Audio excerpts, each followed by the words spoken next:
welcome. I'm Colin Daniel from riffninja.com, and today we're going to learn how to strum sitting on the dock of the bay. It's a really great classic chord progression, and it's begging for a sing-along. If you've got friends that you hang out with around the campfire or in your living room, your rec room or whatever, in your backyard, and you want to do a little entertaining, this song is a classic, and pretty much everybody knows the lyrics to the chorus, right? So it's begging for a sing-along friends to join you. I have several variations for you in this lesson. And the first thing is, I'm going to keep it fairly simple. And the first thing is that we need some chords. This is, for an open chord song, it's busier than most. But it's cool. It's in the key of G major, sort of. It goes G major, then B seventh, right?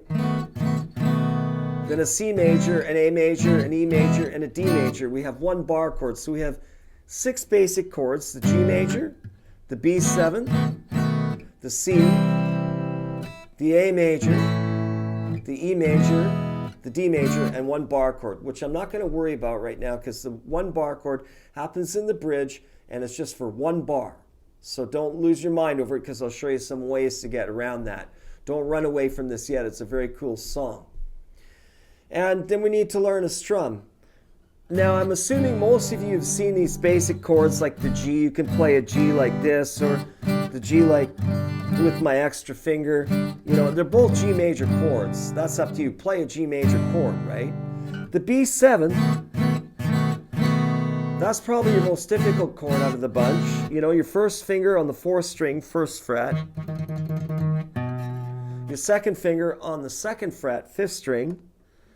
Your third finger on the 3rd string, 2nd fret, and your pinky on the 2nd fret, 1st string. And the trick to this chord is, first of all, you got to make sure that your 2nd finger here does not touch the 4th string underneath it, right? You want to, and that's what you're fretting. Your 4th string you're fretting with your 1st finger, right? And a lot of beginners, they struggle with getting that 4th string clear because the meat of the 2nd finger is hanging over and it's touching the string underneath it. So that's a little bit of insight for you if you're struggling with it. You know, and then the same deal, you know, for the B string, because you've got your 3rd finger on the 3rd string, 2nd fret, but you want the 2nd string to ring out, open, and then you've got the 1st string, 2nd fret, fretted with the pinky, right?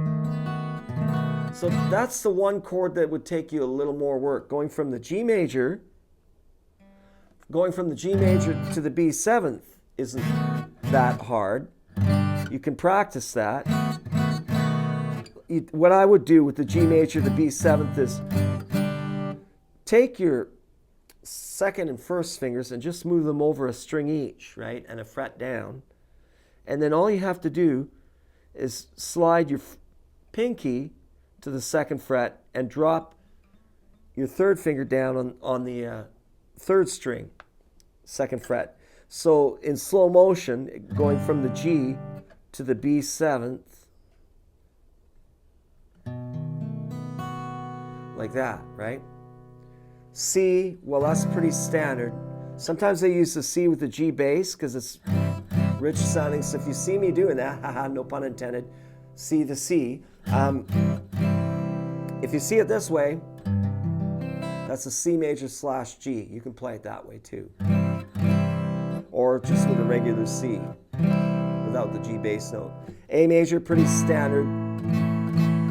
I don't care if you play it like this or whatever, but this one will work really good if you're interested in learning a bass line that goes along with this once I give you the basics of it. Okay, and the E major is pretty straightforward. That's pretty standard E major and D major.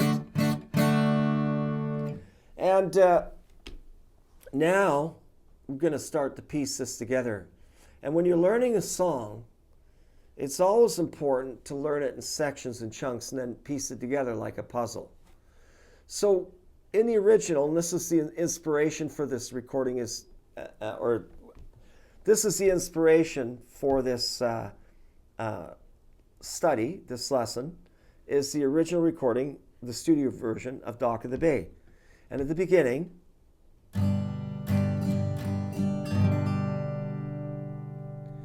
it just starts with a G.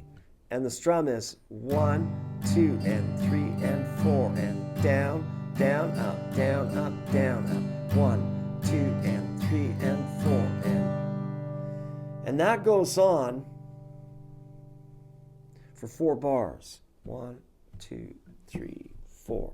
1, 2, and 3, and 4, and 1, 2, and 3, and 4, and 1, 2, and 3, and 4, and 1, 2, and 3, and 4. There's your intro. You need an intro. You don't want to just jump into the song. This is what they've done. And after that, it goes to the verse progression, which is using the same strum, the down, down, up, down, up, down, up. 1, 2, and 3, and 4, and we use it over 4 chords. First the G, then the B7, then the C, and then the A. And it's going to go like this. 1, 2, 3, 4. 1, 2, and 3, and 4, and 1, 2, and 3, and 4, and 1, 2, and 3, and 4, and 1, 2, and 3, and 4, and. Now that's cool, right? And all you have to do for the verse is play that twice. Before we go to the chorus, we're going to show you a little bass line that you can join the G to the B chord and the C to the A chord for fun. You don't have to. You can get away with playing this whole song like this.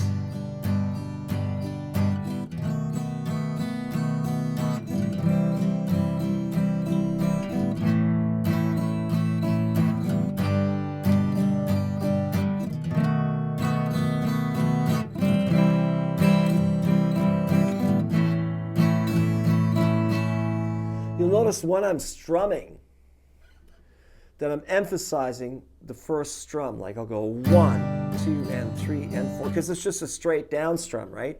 1, 2, and 3, and 4, and 1, 2, and 3, and 4, and 1, 2, and 3, and 4, and 1, 2, and 3, and 4, and that makes for a stronger feel. That's how you get your rhythmic feel.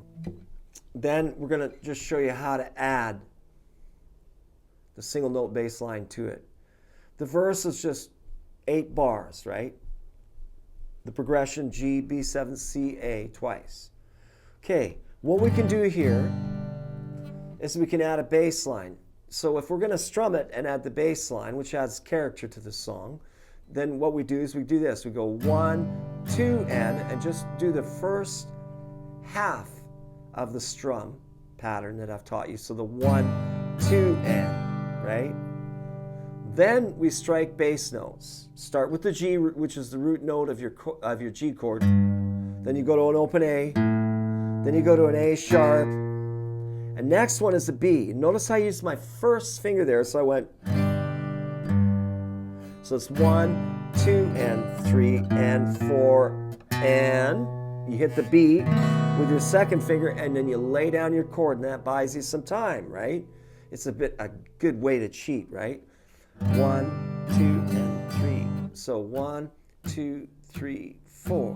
1, 2, and 3, and 4, and 1, 2, and 3, and 4, and. Notice how I held the B bass note onto the 1. That buys you the time. So from the G to the B, 1, 2, and 3, and 4, and 1, 2, and 3, and 4, and then just finish your B7th chord with the last 3 beats, which are just straight 8s. And I usually, because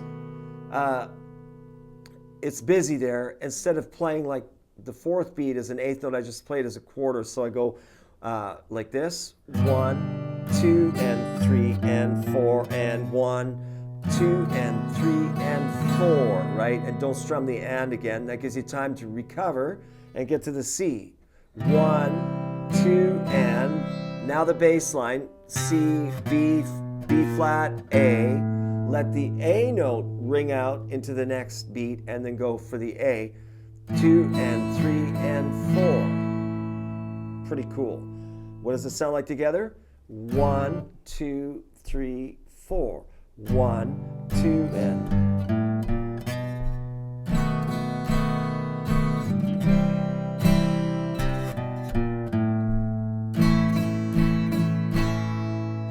do that one more time.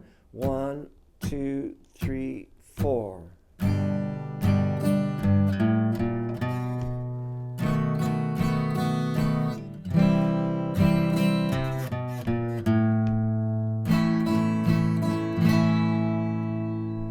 There's a great little bass line for you to learn. It's totally awesome. And if you find it difficult adding both the bass lines, try adding just one bass line first. You know, like maybe just work on the G first. And we've got the chorus. I want to talk to you about the chorus. It's nothing fancy. Use the same basic strum. It's what I call an 8-bar progression. And it's a G for 1 bar, then an E major for 1 bar, G major, then an E major. So that's 4 bars, right? 1, 2, and 3, and 4, and 1, 2, and 3, and 4, and 1, 2, and 3, and 4, and 1, 2, and 3, and 4, and 1, 2, and 3, and 4, and 1, 2, and 3, and 4, and 1, 2, and 3, and 4, and 1, 2, and 3, and 4, and... So that's easy to remember because the first 4 bars of the chorus are G, E, G, E. Then all it does for the second set of 4 bars for the chorus is substitutes an E with an A in the second bar of the second 4-bar phrase. So in the end it goes G, E, G, E, right? Then the second 4-bar phrase, G, A, G, E. That's it, you're done. And you're back. From there, you repeat a verse and another chorus. And that'll be left after this. We get into the bridge, and that will be left for the next lesson. And if you like this lesson and you're inspired, I've got another series of lessons for you. And you can find that at riffninja.com/strumming songs. Either way, we will see you in the next part of the lesson to finish this song.